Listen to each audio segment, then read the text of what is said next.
The online world was outraged by the choice of the lead. Rachel Zegler has been described as a walking PR disaster. Her name is Rachel Zegler, an American actress and singer of Colombian and Polish descent. I'm a narcissist. General public did not know of her, has not heard her speak, sing, breathe, just pictures. The world was outraged because they did not think she was pretty. Let's get real. They thought she... Rachel Zegler is the prime example of how you should never think that you're bigger than the project. The partner in crime and one of the most entitled. As I deserve to be paid for every hour that it is streamed online. Toxic. I'm a narcissist. Man-hating. She's not gonna be safe with a prince. Nasty. The last part, her words.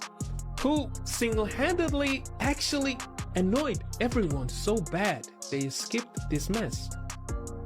Well played. To be in a movie with Helen Mirren and Lucy Liu. Great. Okay? I'm honored. I don't know why I sound so angry right now. I'm honored. Am I a psychopath? No, I've been getting a lot of questions about how do I feel? I feel amazing. We start kind of soon, and I'm just like, it's the real beginning of my life as a young lady of America. Of America.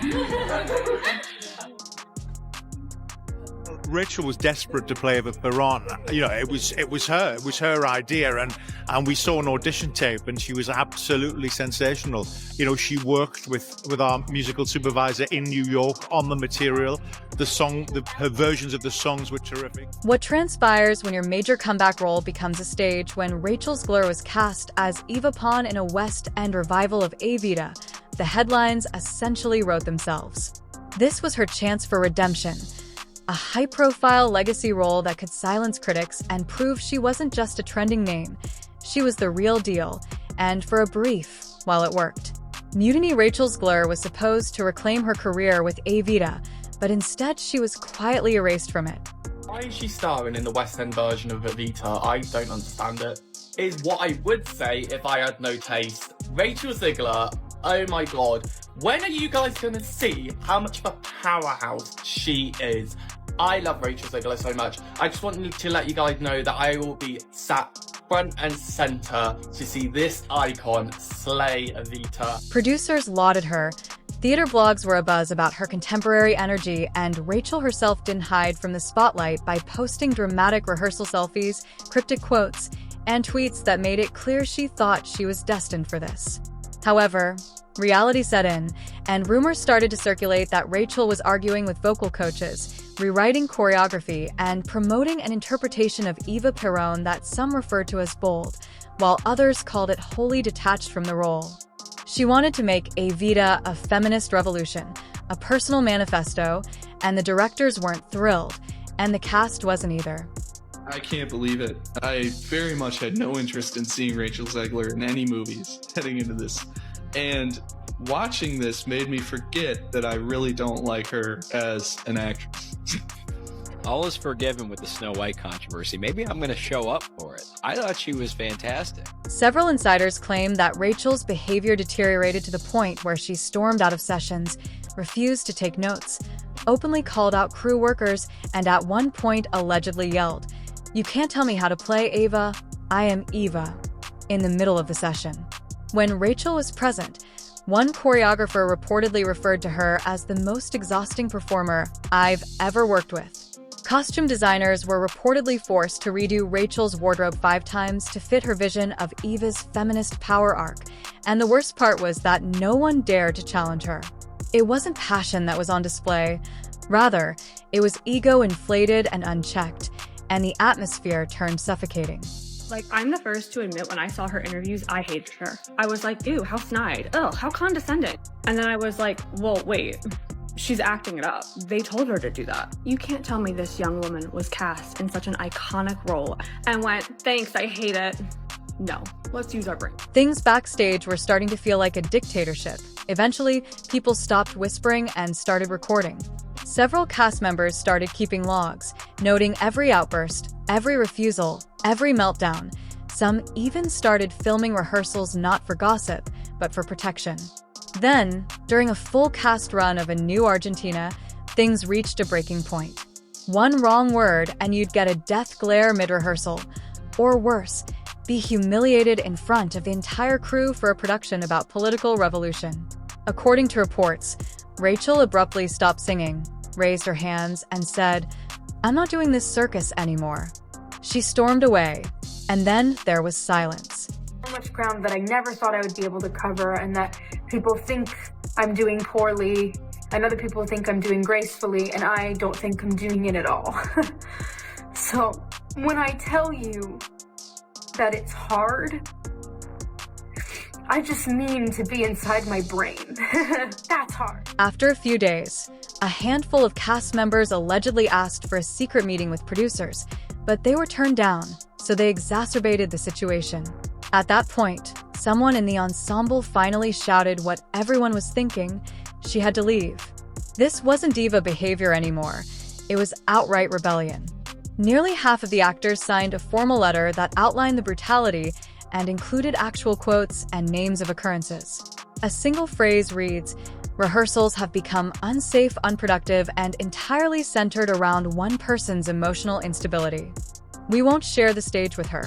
Then came the moment of no return, an emergency meeting with cool faces, quiet tones, and one line that apparently landed like a hammer. If I'm going to stand there 18 hours in a dress of an iconic Disney princess, I deserve to be paid for every hour that it is streamed. The producers asked, "You're asking us to fire our lead?" In shock. When someone said no, the response was, "We're telling you that if you don't want to continue working." The mask came off at that point. It wasn't a cast. Rather, it was a crew in silent protest. Rachel vanished from view for the next 48 hours.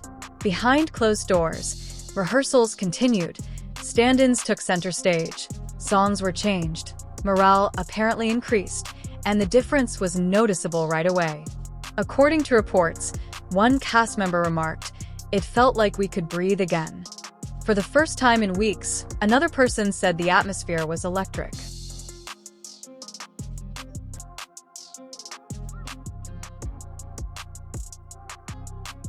You got time to find some autographs on Rachel? So you can see. Thank you, Rachel. And you on the way out? And in the background, a name started to circulate about the understudy. Insiders said that she was well prepared, knew the material, and most importantly, didn't act out between verses. The directors were impressed, and the cast felt relieved that she didn't demand attention. Instead, she just showed up, did the work, and didn't make the show about herself. In the meantime, Rachel went dark. There were no more rehearsal selfies or cryptic tweets, just silence, and the internet noticed that TikTok theater accounts started dropping hints. Rachel was allegedly benched following a cast mutiny, according to a viral film that unearthed old footage of her along with shady tweets, sarcastic interviews, and the famous picture of her wearing a crown with the remark, "They'll hate me for this too." Reposts of it included comments like, "We do congrats." Evita's official account also became oddly silent, with no tags. For admirers who were paying attention, Rachel's pictures were merely generic advertising, and the message was clear. Rachel's glare was being erased, not just gone. The criticism was severe, but not all-encompassing. Some supporters were defensive, while others were still perplexed. Some conjectured that the actors were exaggerating and that Rachel was simply misinterpreted, but even those voices began to fade when the silence lasted too long without any public defense, pushback, or denial. People begin to assume the worst, and the theater doesn't forget that it's live and real, without editing or computer-generated imagery to ease tension, and that if someone taints the process, there isn't a mute button, just consequences. Rachel entered Evita with the idea that the attention would make things better, but theater isn't meant for selfishness. It requires presence, humility, and regard for the space. In a legacy role, you cannot force yourself through it and trust the ensemble to carry you, and of all roles, you must mishandle perhaps the least forgiving as Evita. Eva Perón is more than simply a figure. She is a symbol. The musical explores power, celebrity, and the fallout that occurs when ego triumphs over reality. To portray Eva effectively, one must comprehend why people adored her and why they turned away. Charisma is required. Yes, but vulnerability as well. Rachel lost the thread because of her energy, which apparently consumed everything around her. According to insiders, what should have been cooperation turned into combat. Troll? Yes, but never control that because it silences the chorus around you. Internal castles have removed Rachel's name, and her dressing room has been emptied. The understudy's name is purportedly bolded in the new official program.